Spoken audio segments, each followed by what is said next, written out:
Elizabeth Chappell, a lifelong entrepreneur who finally found my niche. After years of new ideas and jumping from business to business, I figured out how to turn a craft into a successful career. In 2016, I started a monthly subscription box for quilters. That little startup has grown into a thriving, multiple six-figure business that I am so proud of.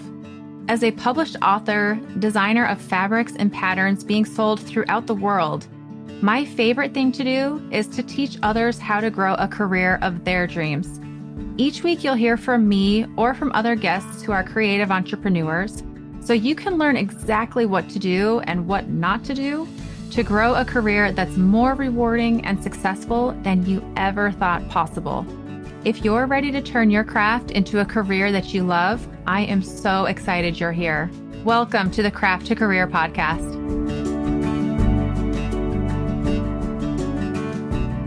You are in for a real treat today. We have Camryn of Camryn's Cute Creations.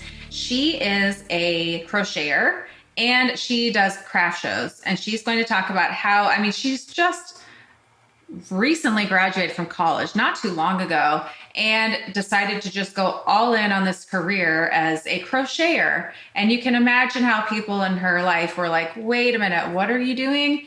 And just to see how she's grown her business and the success that she is having, I cannot wait. Plus, she's just so fun to chat with. So I can't wait for you to meet Camryn.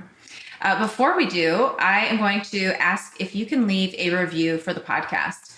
There is a review that was just shared recently from Retro P Mom. And I just love it. She's got all of these different reviews like, thank you for episode 132. Thank you for being real. I know the emotions are high in episode 161. And she just says, sorry, I realize I've had all these notes and I've never hit published. And so she just said, thank you so much. And here I'm finally hitting publish on this review.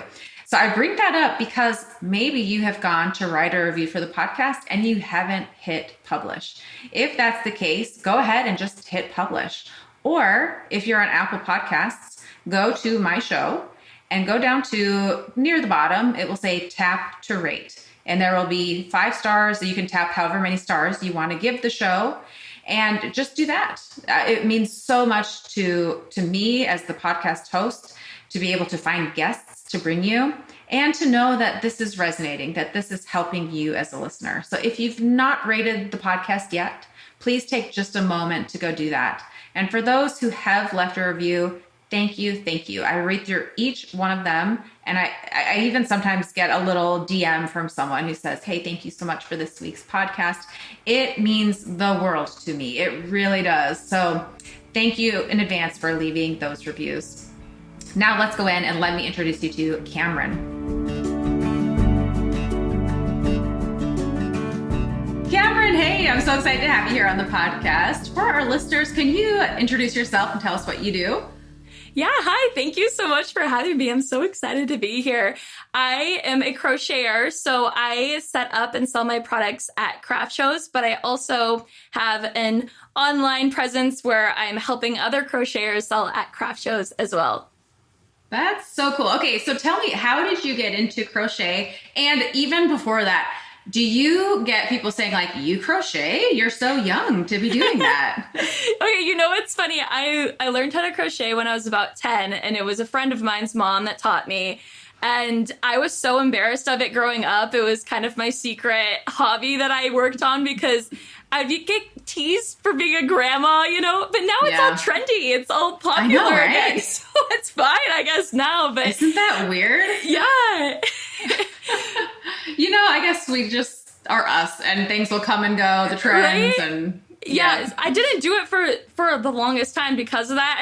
I go off and on years of crocheting, picking it up, but it wasn't until I got to college that I didn't even care anymore. It was so fun. I would bring it to class with me just to kind of decompress or it helps me listen in class. And yeah, so then I just didn't care anymore. Nice. So what did you study in college? I was a graphic design major. Cool. That's cool. And where did you go out of curiosity?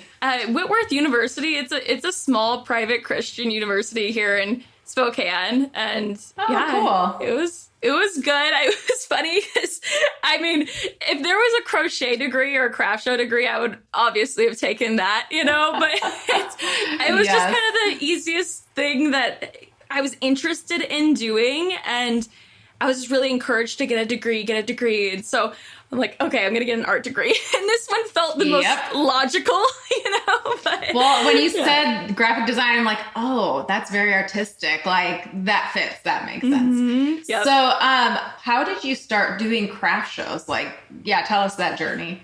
Yeah. So I started my business in January of 2019, and I was on Etsy. And Etsy was not going well for me. It was friends and family buying from me. And then after that, it was kind of crickets on there. And I actually was invited by somebody who came across my page in the area to set up, it was a pet show. And I was so excited about it.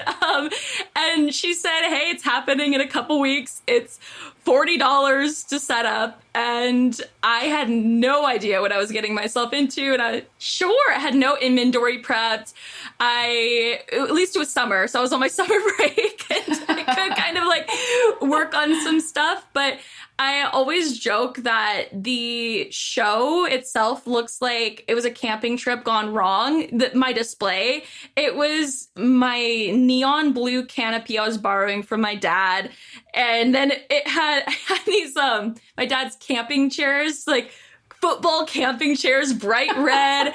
And I was using my antique card table because I didn't have anything else. And so it just was so scrambled and bootstrapped together, and it was the craziest thing because in that one show, I made more than I had on Etsy the past 6 months. In that one day that I sold all that. I mean, I wasn't doing that great on Etsy, but still, it was like, it was such a cool feeling to be like, whoa, I got to chat with people. I got to meet people, getting that feedback in person. And then I was just completely hooked. I was just searching for all of the shows around my area. And I continued to do that for the next 2 years as I was still a student. Might as well on my weekends go set up at a craft show. And that's how I kind of got started doing them. So you had 2 weeks notice where this person invited you. Is that right? Yeah. To prepare. It was like something like that. Yeah. Yeah. I don't crochet. So I'm curious, how much inventory can you create in that period of time? So at the time in my business, I was doing more than just crochet. I was actually sewing a little bit too, which is kind of fun. Cool. But I was making some just little things, scrunchies, dog bandanas, and they were really small things. And I was on my summer break, so I was able to just do a ton, and I wasn't working another job at the time. So I was able to make a ton in those couple weeks. But even at my first show, I did not have a lot of inventory. I maybe had 40 things set out, but I ended up selling a lot of it. It was a cool experience. Yeah. Okay. And so now you teach others. Do you teach specifically crocheters, or what do you focus on? Yeah. So flash forward to about 2022 is when I started pivoting in my business, and I still do the craft shows, but now I also help crocheters sell at craft shows as well online. So I have the YouTube channel and on Instagram. I focus mostly on helping crocheters because that's what I feel I'm an expert in, but I also have a ton of other crafty businesses that benefit out of my content too, because it's display ideas and craft show tips and tricks. So all of those things kind of beneficial to any handmade business owner. Yeah. So can you share I don't know, 101 craft show? What's something first of all, probably go to one, but is there ever a time where you tell somebody I don't know if that's a good fit for you, to do a craft show? Yeah, I feel like if you don't have the energy to create a lot of inventory plus the time to prep, because I think a lot of the work is before the show itself, prepping the product, especially as handmade business owners, because we have to create all of that ourselves. But I always say it's a good fit if you like controlling your schedule, because you get to choose the days that you do them. And when you sell online and you get an order on Etsy, I'm not on Etsy anymore, but when I was, and I got that order online, it almost felt like a chore. I have to make that. I have to get it shipped by this time. But when there is that show that I felt I have control over, I chose that day and I know I can prep leading up to it. And so, yeah, it just depends on if you like making the same products over and over again, too. Some people get bored with that and they go, I don't want to make the same things. You don't necessarily have to, but it does help because you get faster at them. And then the faster, the more profits. And yeah. Well, and I'm wondering, I'm thinking of the appeal, because you could technically have a booth with all different unique things. But my guess is if people are drawn to your booth, they see something they like. And if it's gone, they're like, bummer, that's what I wanted, you know? Definitely. There's a lot of, oh my gosh, I wanted this, so I just went and walked around and now it's not here anymore. But that just gives you opportunity for taking custom orders too. And I do a lot of that at my shows where I don't have it anymore, and I just take a custom order from them and make it, and they'll pick it up at the next show, or I ship it or whatever. And that seems a lot more easy than managing the online side of selling handmade products, because I'm not a fan of shipping. Me neither. So if I can avoid that as much as possible, and usually if you have a custom order, you can do a meetup in person to drop off the product, or they can just pick it up in the next show too, and it's a lot easier that way. Yeah. So, okay, I'm super curious, like, is this your full-time business? Does this support your lifestyle? Like, yeah, tell me about your business and what it looks like. Yeah, of course. So when I first started, it was definitely part-time. That was 2019. I was a student. 2021, all my friends and family were like, what the heck are you doing? I'm going to go full-time in my business, my crochet business. And I think I surprised some people there, but I made it work. And I think it was taking that leap of faith. I was doing craft shows full-time. I did a ton of them in order to make it work for me. That was my mainstream of income. But then a year goes by, in 2022, that's when I started my YouTube channel and helping other crocheters.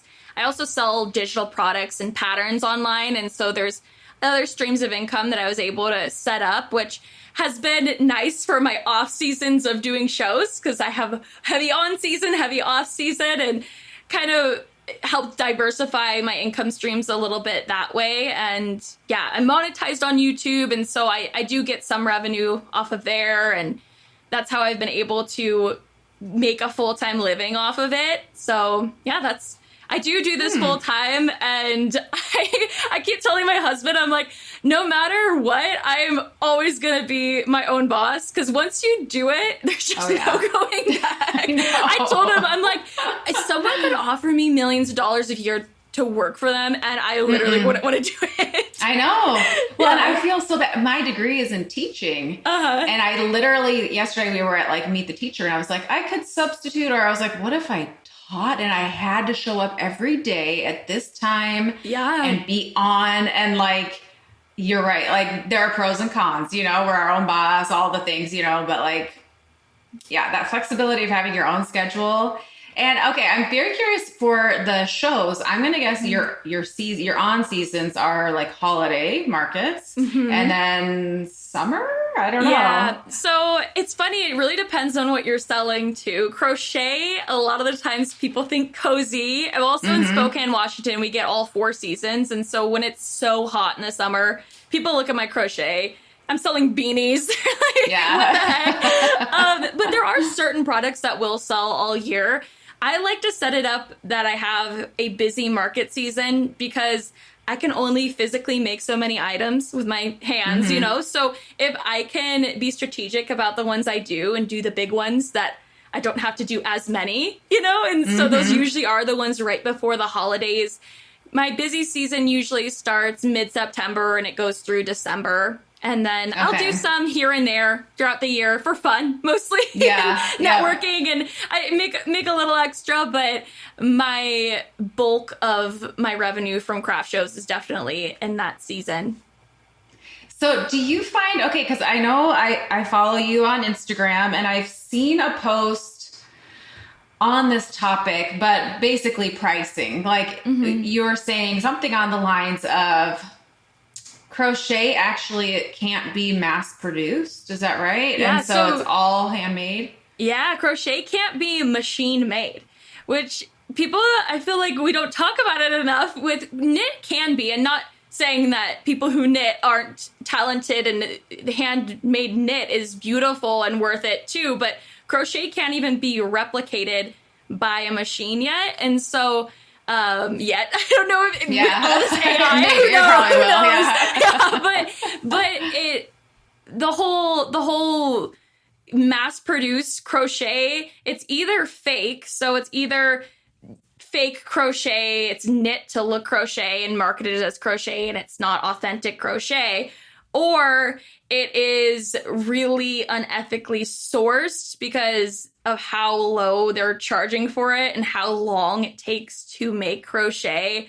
You do the math in your head, and even if the business isn't making money, the person who made it is not making any like pennies, you know, and so that can be frustrating for us handmade business owners who are trying to sell this stuff and it's available on Amazon for way cheaper. But I think it's important to spread that awareness that, well, purchasing it through there it's supporting unethical practices with, you know. Which is such a tricky, and I bring it up because my listeners are generally in a artistic, crafty, you know, niche. Yeah. And it's really hard because I'm a big advocate on telling your customers the value of what they get out of it rather than like, you should pay me this much because it took me this much time. Yeah, definitely. You know? Yeah. But also I do feel like there's a big shift in the world, and maybe that's just me, I don't know, but where people care more about like fast fashion, the environment, and like for me, there's just a balance, you know, like Temu, do I even dare bring that up, you know, but like all of the things that like I can get it for really cheap, but do I want to support that? So we'll find our right customers who care about, you know, buying things that we make and like. And doing craft shows, the people there are wanting to buy handmade items. That's why they're there. True. And so you do find people. You'll get a couple of people that go, "Oh, I could find this cheaper," and you just let them walk away and let them buy it off of Amazon or whatever, you know. But there's still so many people out there that will pay more, and it is better quality. You get to meet the person who made it, and there's just something so special about that too. So, yeah. Well, in the craft show, okay, so story is big, right? Like when even just you saying they get to meet the maker, for them, that's part of the story. Like, oh, I met the girl who made this. So that brings up the value of a craft show exponentially. I've never done one actually. And I don't know if I will. We'll see. You're so good at it. The thing that freaks me out is I guess, no, I'm not even a perfectionist, but I'm a go-getter, and like setting up the booth, I'd want it to look really good. Oh yeah. And so like being able to just have your dad's tent and the chairs, I'm like, just do that, Elizabeth, you know, like just, so how much work, like, tell me about the setup process, because honestly it's making me sweat just thinking about it. So I share a lot about my displays now on YouTube and Instagram, and I don't share enough about my first show and my first few shows because it really has evolved so much over the years. And I think part of it is just like in business in general, as you're making more money, you put some of it back in the business and buy a better tent. And instead of borrowing the chairs, I bought a cute chair that matches my aesthetic. And now I am comfortable to the point where, yeah, it's pretty, and I do have a system. You know, I set it up about the same way every time. I'll switch things up and keep it interesting, but I have a rhythm now to it that keeps it really consistent, and I can set up in an hour or so now, and before it was a few hours, or it was like standing there staring at things and perfecting it. But once you do enough, you realize the things that matter and the things that really don't as much, and once you have all those materials and display things, it's pretty easy to get in the routine. But I totally get the overwhelm of doing the doing it for the first time. I always recommend to people doing a mock setup at home too, and taking photos of it and timing yourself, because the worst thing would be to get to your show too late you wouldn't get set up in time and it doesn't look good and you're going into the day like frantic, so. Have you ever had that happen? Oh yeah, definitely. Even last year, it was so funny. I vlog a lot of my shows on YouTube, and almost all of my vlogs were, I'm running a little late today, but we're going to go set up, and I think adding in the vlogging definitely takes more time, and I love doing it, but it would put me behind every day. And my husband was like, he helps me out with my shows, and he goes, every single vlog has opened with, I'm running a little late today, but we're going to just see what we can do. And I've made it work. And sometimes when you feel like you're running late, you just make it work. And it might not be perfect, but you did the best you can. And, we'll get the job done. So what do you sell mostly at the shows at this point? You started with like the dog things, but what has it evolved into? So when I was first starting, and I was also doing illustrations when I first started too. So I was kind of all over the place. I pretty much just love creating things, and I'll create whatever and sell it, and whoever wants it, wants it. But the more shows I did, I realized, it is important to determine your dream customer and make things for this specific person and really curate a booth that's aesthetic but draws people in because of it and makes sense.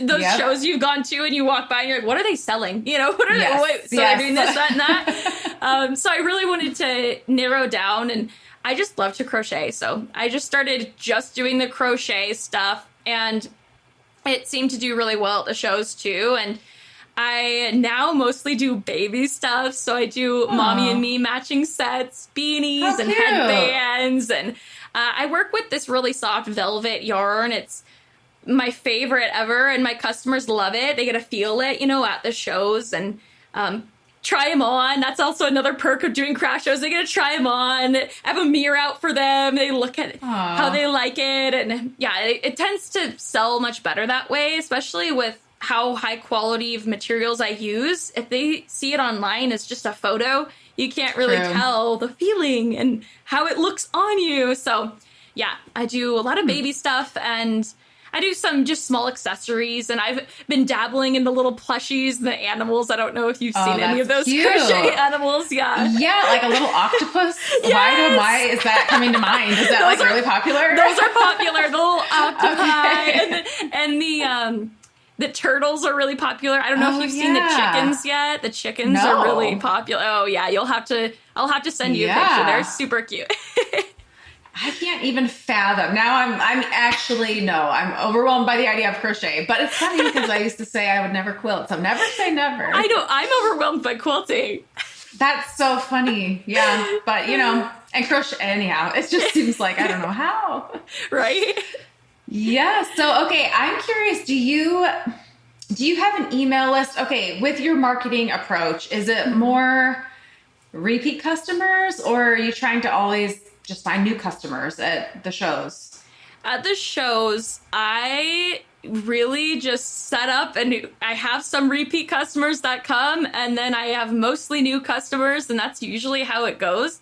I know that collecting email addresses would be helpful, but I honestly only can prep so much stuff, and I sell pretty well at my shows and I'm not selling it online anymore. So there's not even a place for them to go online. So I end up just getting a lot of new customers, which is really fun. But I also have a lot of people who either have bought from me in the past, or they recognize me from another show that see my booth and it's branded the same way, and they come up and they chat with me and grab something that way too. So also I get some people that recognize me online, and it's really fun. Oh, that's cool.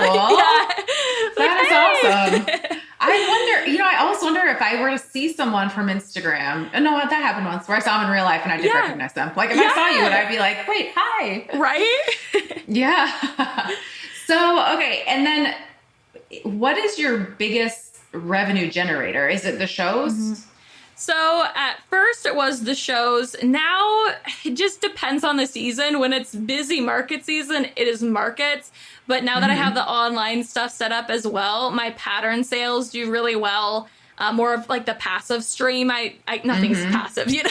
Right. You have to market it, but the patterns, and I sell digital products to help crocheters sell at craft shows. So that's been another revenue stream.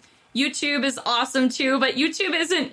People think that you get a lot on YouTube. It's not a ton, but the sponsors is what ends up kind of being more for YouTube. So it's funny, like it depends on the season. Sometimes it's more of my online stuff, and then when it's my busy market season, it's just all that. So yeah. Okay, your sponsors for YouTube, is that like, I don't know, your yarn company will pay you to mention something? Is that what you mean? Yeah. So I usually work with, I've been working with Skillshare a bunch just because they're awesome to work with and I love them. But they'll just pay me a little, an amount to do a little bit in my video talking about them. And yarn companies have done it before. What's funny in the crochet world is a lot of these companies don't pay. It's just like, here's some free yarn. And I'm like, okay, I get it. That's the same in the quilting. I appreciate it. But it's kind of tricky to navigate that and be a little bit, I'm so bad at that, being like, these are my rates. And so I have my husband deal with that. I go, Nice. he's kind of the one, he's been helping me with the business this last year. And he's the one who usually talks about the rates with brands and stuff. And I'm like, you deal with that. It's interesting. So quilting is very similar. And I guess it's for the same reasons, but it's, a female dominated industry. A lot of people who are in the quilting industry, I'm assuming same with crochet, they're stay-at-home moms. They're not really doing this for like a full, income. Yeah. So for every person who is doing it as a career, there's 1,000 who are doing it for kicks, who are happy to get the yarn or the fabric for free. And they're like, oh, that's amazing. But I figure, and who are we to tell them, like, you can't be okay with that, like, you need to charge because they're happy with it, so free who am I yarn. to say? But I figure at a certain point, if companies want to work with certain people, they'll be willing to pay, like your audience is big enough that they'll be like, no, we really, really want you to share. So, okay, we'll pay, what I mean? Definitely. So, those are my thoughts on it. But how does it go with your husband? Well, speak on what you were going to say. No, I agree with that. And, I never want to be like, oh, if you want to work with a brand and they want to give you free stuff, and you go for it, and I feel like some people get upset with that mentality because then it makes it harder for us. It's like, no, if they want to work with me, they will, and right, if not, exactly. then I'll just say no. And I've had brands I've said no to, and then they've reached back out and said, hey, actually, we do want to. And I'm like, all right, cool. So, with Peyton helping me out, definitely helps. He deals with the sending my rates. I kind of have just like I designed it on Canva, just a little, it's my graphic design degree coming in handy, like a little, I forget what they're called, just like your rates, your package of media kit type. Yeah, media kit kind of thing. And so I just have him send that and then negotiate. And there's so much back and forth with brands too. And it's interesting when you talk to other people in the niche and do they go back and forth with you too? And they go, yeah. I know. I'm like, wait a minute. You've had back and forth. A lot more negotiation. It's just like, how about this? How about this? How about this? Interesting. Maybe I need to be negotiating more. That's why I'm like, Peyton, you've got that. That is what scares me. There is, I will say, one company, and I won't say who, but it was in a positive way, that I said, I'd love to earn X amount for, and I listed all these things. And they came back and they're like, we want you to do one thing and we'll pay you a lot. I was like, I like this negotiation. Yeah, that's awesome. Okay. Yeah. Can we just rinse and repeat that over and over again? Yeah. But I figure at a certain point, people will want to pay, if you have the branding, marketing power and all that, which I love that you talked about your brand and your niche. Like, people recognize your booth because they've seen it before. There becomes a brand recognition, and you have in your mind an ideal customer. It sounds like a mother with a young child would be the ideal customer. Yeah. Mm-hmm. How did you narrow down to that being your ideal customer? So I was selling adult stuff for the longest time, and then I had so many requests for baby stuff, do baby stuff. I started making the little baby stuff, and it whips up so much quicker, and there is such a market for it, and then it was over for me. I just want to make baby stuff, and it sells really well. So, well, I'm like done having kids, but like you talk about the little chickens and everything, and I'm like, I should buy some of those. I like having baby gifts on hand, to like give people if they're expecting or whatever. And I'm like, that sounds amazing. Or a cute little, do you sell like, I don't know, what besides a beanie, what other baby stuff do you sell? Yeah, I sell like baby blankets and even some of these little baby snuggler like type of animal things. And so they make really sweet gifts. And there's a lot of people buying for gifts as well. And I even have a lot of grandparents too, which is not my ideal customer, necessarily, but I still get a lot of those. And yeah, it's fun. Okay, on that though, I really want to touch on that because like you mentioned at first, if you walk by a craft booth, but it could be you see a website, whatever. If you look at a business and you're like, what are they selling? They sell this and this and this. You're just going to walk by because you're like, whatever. Mm-hmm. So when you have that niche market though, like the mother with the young child, you end up attracting more people like the grandparents or me. I don't have young children, but I know people who are having kids or my sister, and so just by niching down, people are like, but I'm going to narrow my market and no one's going to buy. But it really is quite the opposite. Yeah, definitely. It's kind of like one of those things where, when you're trying to appeal to everybody, you end up nobody comes to your booth because they're just, what is she selling? Walk right by. But even though I've niched down so much and gotten really specific on who I'm selling to, I still get all sorts of customers. It's really sweet. I'll get like some young boy who's getting it for his niece or something, Oh, and that's adorable. It's so cute. And you're like, yeah, they don't look like my ideal customer, but they come up and they still buy something for somebody they know. So, yeah. Yep. I love that. So how did you decide? I saw recently, we hired the same course curriculum specialist, Shannon Boyer. How did you decide to create a course and what has that process been like? Because I also saw you announce like it's actually getting pushed back. So tell me about this. Okay, so I've been wanting to do a course for so long. I actually found Shannon through your podcast and she is amazing. I love her. And before I started working with her, I'm thinking, I've worked with some other coaches that are like, yeah, just record some videos and, post them and sell it as a course. Yeah. Okay. I hire Shannon and she gives me this whole framework and I go, oh, this is good. This is a lot, but I want it to be really good and I want it to make a difference in people's lives. It's not like a money grab. It's not something, I want it to be good. And so I was okay investing in coaches and some other coaches and just taking so much time to make it good. But in the process, I'm realizing, wow, this too, probably with your courses, how much planning is involved. It's like, yes, that's a whole nother thing in itself. And then I just started the whole filming process and I right now don't have any employees besides my husband who he also works a full-time job. So I need to stop giving him stuff to work on. But he does edit my YouTube videos. So he'll be editing my course too. But he just started this new job. He works a lot. And so we had to postpone, the launch date, which I'm actually feeling really relieved about because I want it to be so good. I didn't want to get all scrappy with it and just put it out just to put it out when I said I would. I'd rather take the time and make it really good.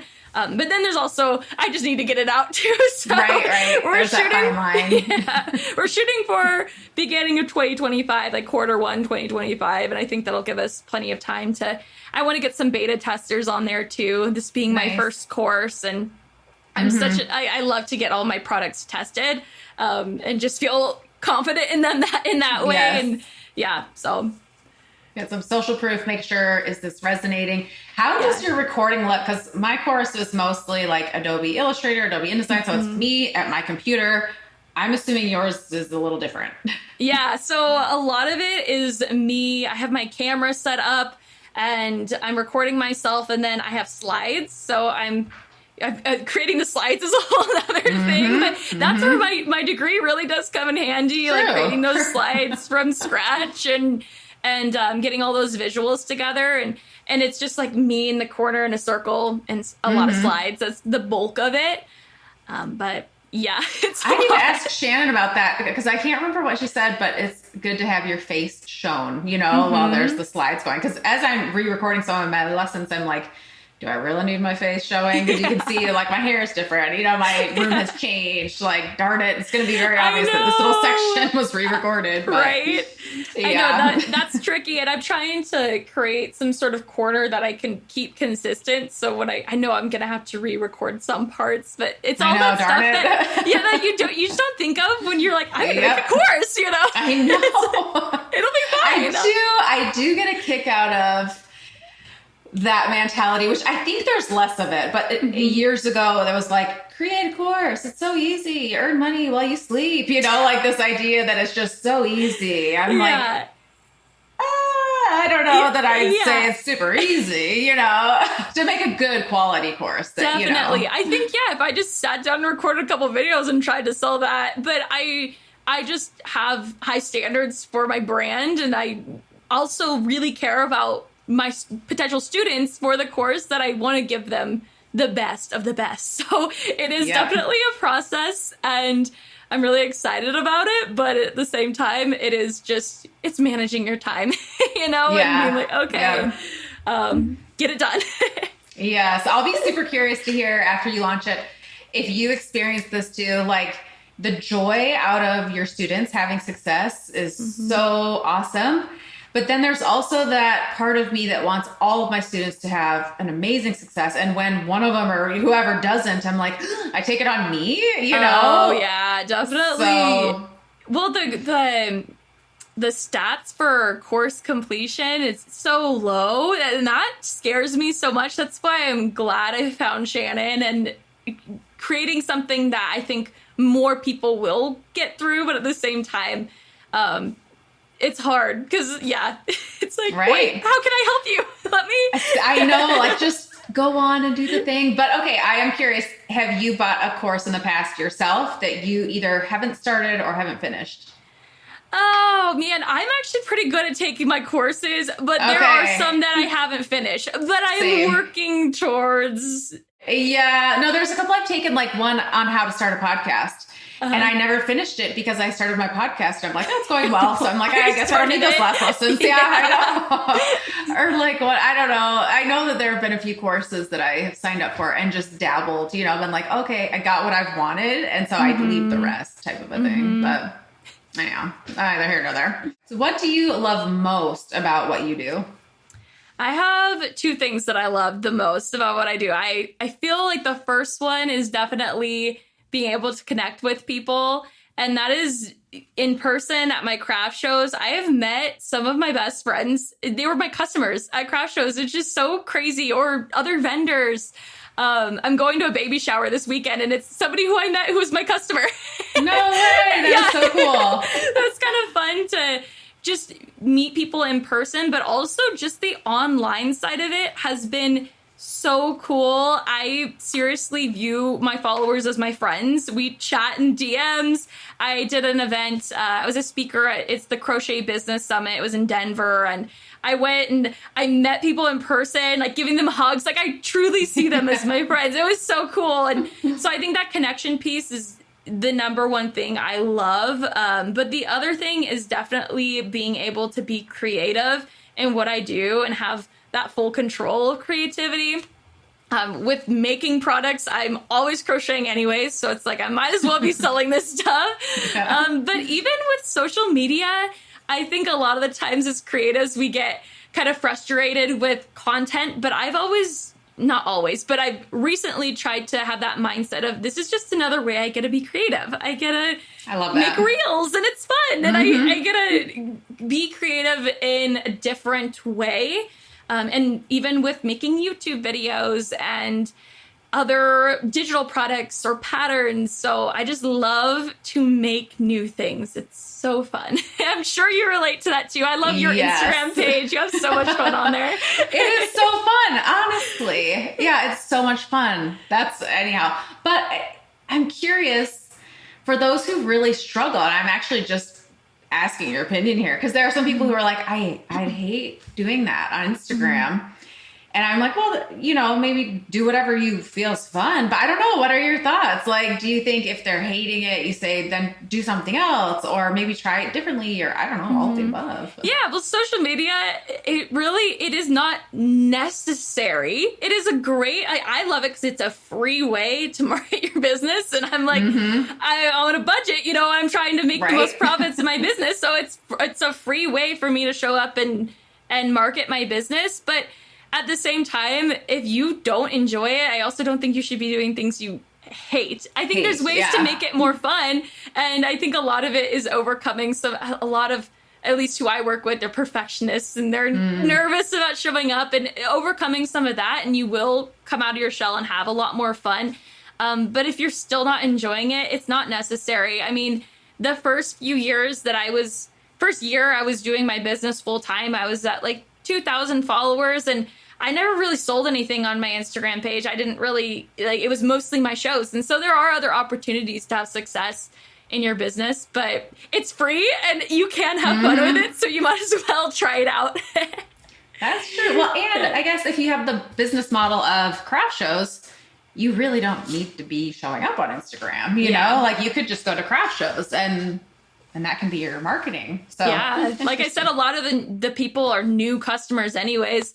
It is kind of nice to have one if you're doing craft shows and just say, hey, I'm going to be at this event coming up for some people, but you don't even need that, you know, because you'll still get those natural customers coming to the shows. So yeah. That's interesting. And then how have you grown your Instagram following? Like, give us some tips. You've done a really good job. Thanks. Yeah, it's been so fun.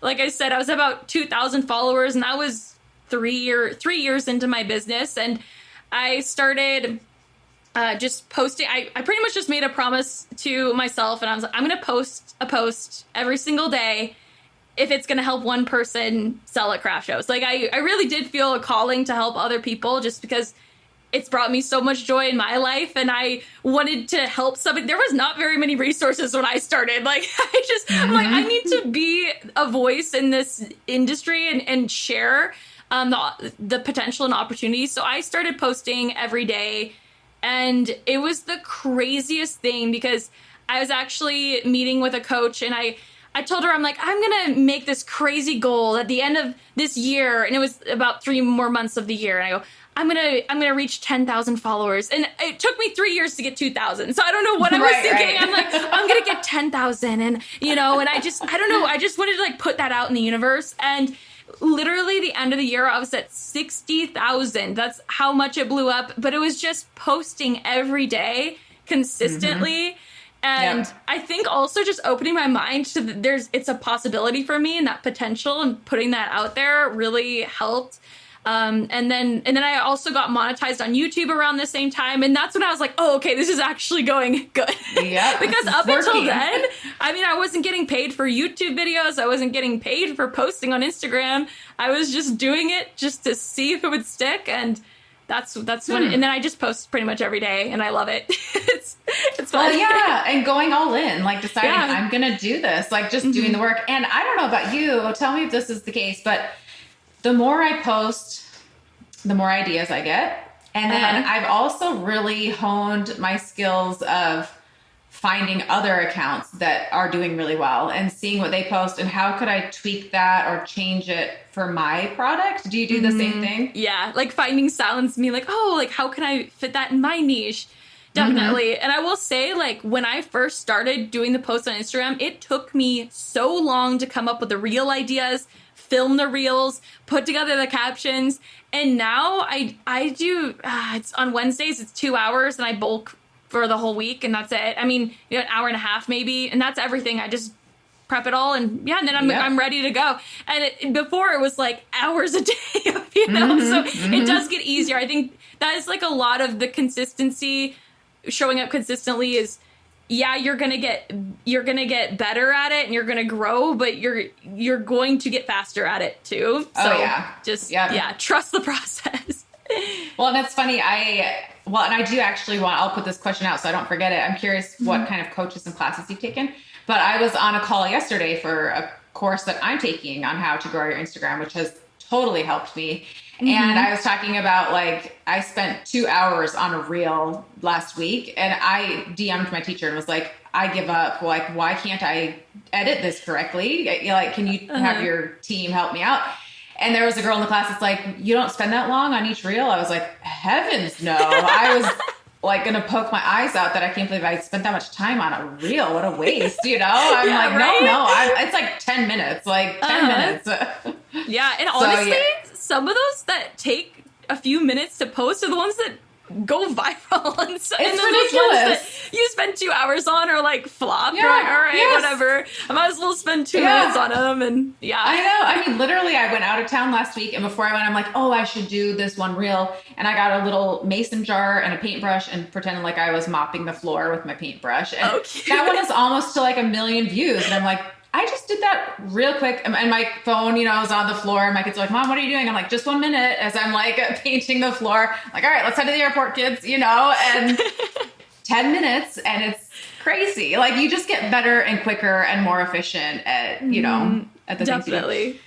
So what are parts of your business that have been more of a struggle, either that surprised you or you knew going into it, like, okay, this will be a struggle, but it's worth it? I think for the main one is I've always been a perfectionist, but I'm working with a coach now that says I shouldn't use that word anymore. So I'm a recovering perfectionist. And I feel like I've always just taken everything so seriously. It must look a certain way. And that's been really hard for me doing shows and also just showing up online. If something doesn't feel perfect, it's really hard for me to post it. And even now, none of my stuff I post is perfect. And I just have to, at some point, I just have to put it out in the universe and be like, it's good enough. So that has definitely been a struggle. You know, and I used to really struggle with this, and not so much anymore, is I just felt like nobody really understood how important this was to me and how I was going to make it work. And that this is an actual career path. Like my job is an actual job, you know, just because I have fun and crochet while I'm doing it doesn't mean it's not serious. But just recently, the last couple years, I've just kind of been like, it's okay if people don't completely get it. I don't get all of my friends' jobs. Like, I don't get exactly what they do, you know, and that's okay. And just kind of being okay if people are wrong about what it is I do. Or I've had some friends in the past go, oh, it must be so nice, you just crochet all day. I'm like, I wish I did that. But at the same time, it's like, well, that doesn't change how happy I am in my business and, you know, being able to show up. So, yeah. Yeah, I get that. Do you ever find yourself, and I'm asking because I totally do this, but when you're out, I don't know, randomly someone you don't know is like, oh, what do you do? And you panic, like, how the heck do I answer this? I used to panic so much, and I would just say, like, I do a business or what, you know, I'm like, I don't even know what to, entrepreneur, self-employed. And I'm like, I share about it, and some people are like, what? Like, confused. And some people ask questions and they're interested, or, oh, my son is learning how to crochet. And I'm like, oh, here's my card. I have patterns, or, you know, and so it's funny now. I mean, what I do, it does feel so niche, especially the online side of it. Like, I help crocheters sell craft shows. And they're like, all right. I'm like, but you know what? My husband's like, there's a lot of weird jobs out there, you know, like, you don't hear about them, but they're like, everybody has a very specific job, you know, and so it's like, this is just what you do, and that's okay, you know. It is true. I mean, like, honestly, when people ask what I do at this point, I just say fabric designer, because they're like, oh, that's cool, even though it is like 1/100th, you know? Yes, exactly. I also like switch up what I say. Like, sometimes I'm like, I'm a YouTuber. I am a YouTuber, but that's not the only thing I do. I don't know what. Yeah. And it's like, also depending on who I'm talking to, because I know some of the older like my grandma's friends, they don't get what I do. Like, YouTube? What do you mean? What is that? You're making videos for? I don't even know if they would know. And what? Oh yeah, I was just thinking, if I were to say like, oh, I teach people how to write and sell quilt patterns. Like, what? And they're like, I'm sorry, what? Mean? Or if I say quilting, oh, you sell your finished quilts? I'm like, actually, no, I don't. You know, like, anyhow, it's just interesting. It's a good conversation starter. It is. Well, and some people go into it and ask questions, and others are just like, okay, moving on, you know.